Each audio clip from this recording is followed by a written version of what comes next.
لک الحمد یا اللہ الصلاۃ والسلام علیک یا رسول اللہ اما بعد۔ سلسلہ ہے ناظرین کے سوالوں کے جواب دینے کا۔ ناظرین میں سے ایک ہمارے رضوان بھائی ہیں بنگلور سے، انہوں نے ایک سوال کیا تھا کہ کیا حضور علیہ السلام نے اپنی حیات میں کبھی خودکشی کرنے کی کوشش کیا ہے، اور کیا اس طرح کی حدیث کہ اس بات پر کہ حضور علیہ السلام خودکشی کی کوشش کرتے تھے یا خودکشی کرنا چاہتے تھے، اس طرح کی کوئی بات بخاری شریف میں کسی حدیث پاک میں ہے؟ یہ انہوں نے پوچھا ہے۔ میں جواب پیش کرتا ہوں، آپ توجہ کے ساتھ سنیے۔ بخاری شریف کی باب و بدء الوحی میں جو حدیث ہیرا ہے، جس میں غار ہیرا میں حضور علیہ السلام پر پہلی وحی نازل ہونے کے تعلق سے جہاں پر بیان ہے، وہاں پر اس طرح کی اس مضمون کی ایک حدیث پاک ہے۔ آئیے میں وہ حدیث پاک آپ کو سناتا ہوں تاکہ باتیں کلیئر ہو جائیں۔ حضور علیہ السلام پر وحی کا نزول ہوا، اور پہلی مرتبہ غار ہیرا میں جب وحی نازل ہوئے، اس کے بعد اس وحی کے بعد غار ہیرا میں پہلی مرتبہ سورہ اقرا کے نزول کے بعد پھر وحی ایک عرصے تک بند رہی۔ اللہ کا پیغام آنا بند رہا، وحی کا نزول نہیں ہو رہا تھا۔ اور جب وحی کا نزول نہیں ہو رہا تھا، وہ کتنے دن بند رہا، کیا اس پہ باتیں ہوئی، وہ ساری باتیں اپنی جگہ ہیں، اس پر بھی بات کریں گے انشاءاللہ۔ اب جب وحی آنا بند ہو گئی تو کیا ہوا سنیے۔ اور وحی رک گئی، یہ بخاری شریف کی روایت میں حدیث پاک کا ترجمہ آپ کو سنا رہا ہوں۔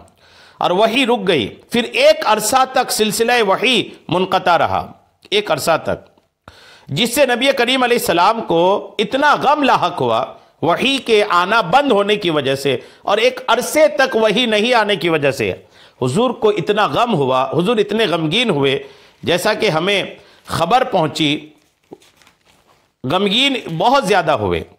خبر پہنچی ہے کہ کئی بار پہاڑ کی چوٹیوں پر چڑھے تاکہ اپنے آپ کو وہاں سے گرا دیں۔ یہ حدیث پاک ہے کہ حضور علیہ السلام کو وحی کے نہ آنے کی وجہ سے اتنے غم پہنچے، اتنا غم زدہ ہوئے آقا کریم علیہ السلام کہ پہاڑ کی چوٹی پر چڑھتے اور تاکہ اپنے آپ کو وہاں سے گرا دیں۔ پس جب کبھی چاہا کہ پہاڑ کی بلندی سے اپنے آپ کو گرائیں، کبھی جب بھی حضور علیہ السلام ایسا کیے کہ پہاڑ کے اوپر چڑھے کہ اپنے آپ کو گرا دیں، تو فوراً جبریل علیہ السلام حاضر ہوتے بارگاہ رسالت میں اور عرض کرتے، اے محمد صلی اللہ تعالی علیہ وسلم، آپ بلا شبہ اللہ کے رسول برحق ہیں۔ یعنی حضور علیہ السلام کی رسالت کی گواہی دیتے، حضور کو تسلی دیتے کہ اگرچہ ابھی وحی کا نزول نہیں ہو رہا ہے، لیکن اس کا مطلب یہ نہیں کہ آپ سے رسالت چھین لی گئی ہے، آپ اللہ کے رسول ہیں۔ حضور علیہ السلام کو جب جبریل علیہ السلام یہ عرض کرتے تو اس سے حضور کی بے چینی دور ہو جاتی اور قرار آ جاتا، پھر لوٹتے۔ پھر وحی کے انقطاع یعنی بند ہونے کی مدت دراز ہونے کی وجہ سے ویسا ہی کرتے۔ پھر جب پہاڑ کی بلندی سے گرانا چاہتے تو جبریل پھر وہی آ کر کہتے کہ آپ اللہ کے رسول ہیں۔ یہ بخاری شریف میں یہ حدیث پاک ہے۔ اب اس حدیث پاک میں کچھ باتیں ہیں جو بالکل توجہ طلب ہے، اس کو آپ سنیے توجہ کے ساتھ۔ پہلی بات تو یہ کہ وحی کا آنا کتنے عرصے تک بند رہا۔ جو وحی آنا بند رہا نا، اس مدت کو فترت وحی کا زمانہ کہتے ہیں۔ فترت وحی کا زمانہ نہیں، وحی کے بند ہونے کا زمانہ کہتے ہیں۔ یہ مدت کتنی تھی، یعنی کتنے دن تھے؟ اس میں 10 قول ہیں۔ 3 سال، 2.5 سال، کچھ دن بلا تعین، 2 سال، 6 مہینے، 40 دن، 15 دن، 3 دن، 12 دن، 1 مہینہ، یعنی 15 قول ہیں، 10 قول ہیں اس میں کہ یہ کتنے دن بند رہے۔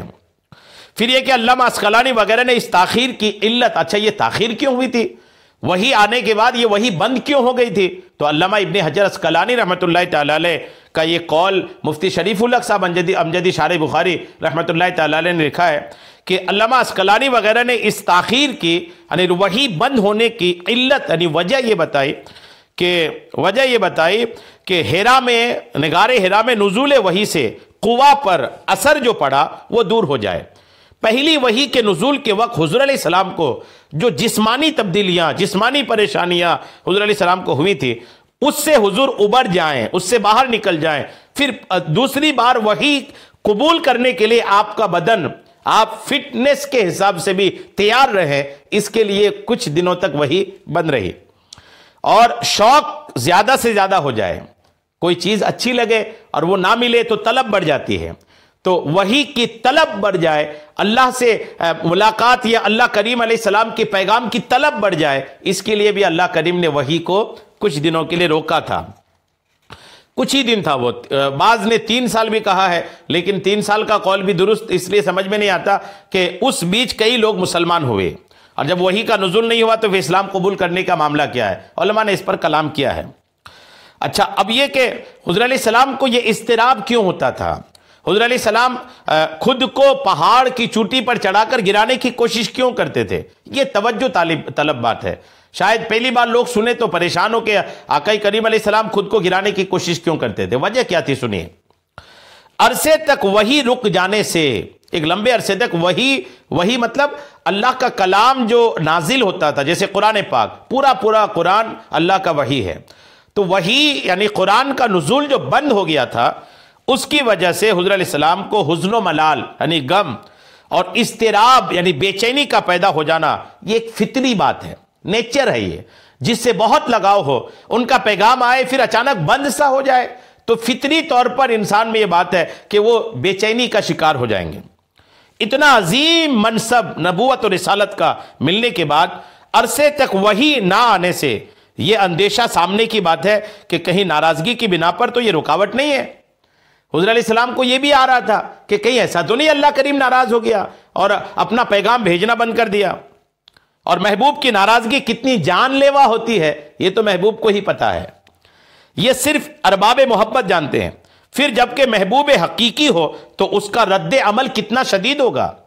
اللہ کریم کا محبوب حقیقی اس کا رب کریم ہے، پھر وہاں اگر یہ بات دل ٹوٹنے والی آئے تو کیا حالت ہو سکتی ہے؟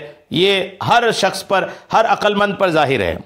ظاہر ہے اسی طرح کسی بڑے منصب ملنے کے بعد اس کے زوال یعنی اس کا ختم ہونے کا خیال کتنا سوہان روح ہوتا ہے، سب کو معلوم ہے۔ وہ بھی نبوت جیسی عظیم منصب کے بارے میں یہ تصور کتنا علم انگیز یعنی غم لانے والا ہے۔ اس جان لیوا تصور کی وجہ سے قلق اور اضطراب، دلی بے چینی، تکلیف اضطرار کی حد تک اگر پہنچ گیا تو کیا تعجب کی بات ہے؟ اضطرار کی حد تک یعنی اس حد تک پہنچ گئے کہ اچھے برے کی تمیز ختم ہو گئی، تو کیا تعجب کی بات ہے؟ اور ایسے اضطرار کی حالت میں جو فعل سرزد ہو اس پر کوئی حکم، کوئی گرفت نہیں ہے، وہ بھی اس وقت جبکہ احکام کا نزول ابھی ہوا نہیں تھا۔ خودکشی کیا ہے، حرام ہے، ناجائز ہے، جائز ہے، اس طرح کی باتوں کا نزول ہی نہیں ہوا تھا، اس طرح کے احکام آنے سے پہلے کی بات ہے یہ۔ اور اگر بالفرض احکام کا نزول ہوتا بھی تو احکام ہی میں یہ بھی ارشاد ہے کہ فَمَنِ اضْطُرَّ غَيْرَ بَاغٍ وَلَا عَادٍ فَلَا إِثْمَ عَلَيْهِ کہ تو جو شخص کوئی ایسا کام اضطرار کی حالت میں کر بیٹھے جو منع ہو اور وہ خواہش سے نہ کرے اور حد سے آگے نہ بڑھے تو اس پر کوئی گناہ نہیں ہے۔ یہاں یہ کہنا کہ چونکہ یہ حدیث بلاغات ظہری سے ہے اس لیے قابل قبول نہیں، اصول حدیث کی خلاف ورزی ہے، یعنی حدیث یہ صحیح ہے، اس حدیث کی صحت پر کوئی کلام نہیں ہے، لیکن کیوں حضور علیہ السلام ایسا کیے اس پر میں نے باتیں آپ کو پیش کر دی ہیں۔ اب اس کو دورہ کے سنیے، یہ باتیں جو تشریحات میں نے آپ کو پیش کی ہے نا، یہ فقیہ الہند نائب مفتی اعظم ہند علامہ مفتی محمد شریف الحق امجدی رحمۃ اللہ تعالی علیہ نے نزہۃ القاری شرح صحیح بخاری اسی حدیث ہیرا کے تحت آپ نے تشریحات لکھے ہیں۔ اللہ کریم ہم سب کو صحیح باتیں قبول کرنے کی توفیق عطا فرمائے، آمین، بجاہ النبی الامین صلی اللہ تعالی علیہ وسلم۔